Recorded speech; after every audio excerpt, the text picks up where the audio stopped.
This notes video is going to attempt to show points of inflection, concavity, and the intermediate value theorem. Concavity can be a very simple concept. Basically, if you have a cup or a shape that looks like an upside down cup, we call that concave up. And if you have a shape that looks like this, we call it concave down.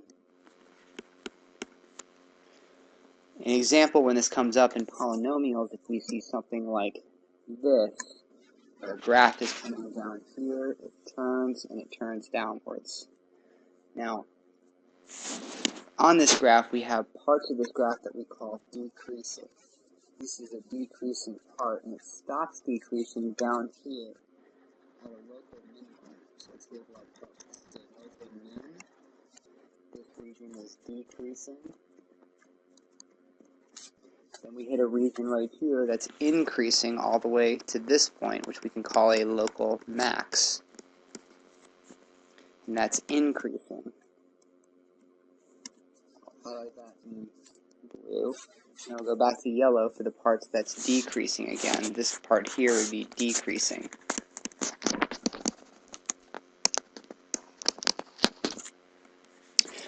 But this is about concavity, so I'm going to erase all this.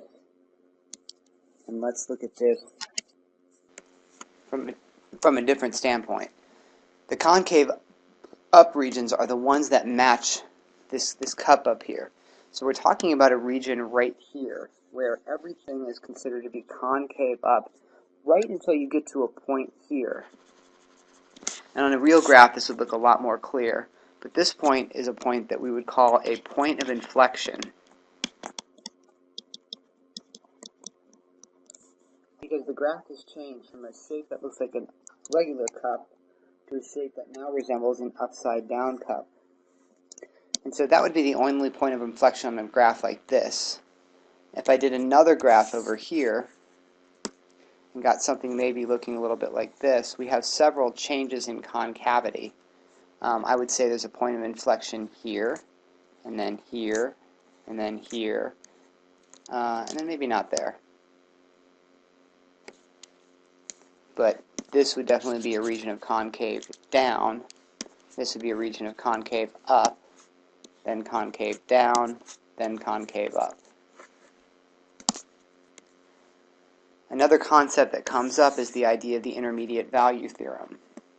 The intermediate value theorem says that if we have two y values, both part of the graph, so this is going to be a y value that we're going to call P of A because it comes from this point here, which has an x value of A. So this is the ordered pair A, P of A. And then we have another y value here that we call P of B, and that comes from this ordered pair, maybe over here, that has an x value of B. So that ordered pair is actually B, P of B. And remember, the P of A and P of B are nothing more than y values. We call those y1, y2s if we want. Well, the intermediate value theorem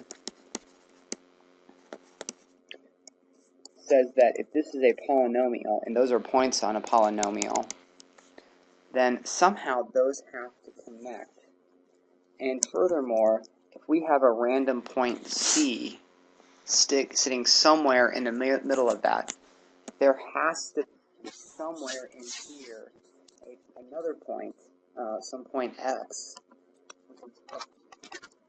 so that this ends up being a point that's in the middle. Basically, it says that if we're going to pick a C, and no matter how this polynomial goes, even if it does something like this, there has to be somewhere in there, even if it's here, or maybe it was all the way over here, there has to be an x value that matches that. Basically, this curve is going to connect from here all the way to here and cover all the x and y values in between them. This point has to be a point, and that would be the point x. So, in general, for any c value, for any y value, in between two other y values, there is also an x value, which is between the two x values that came from.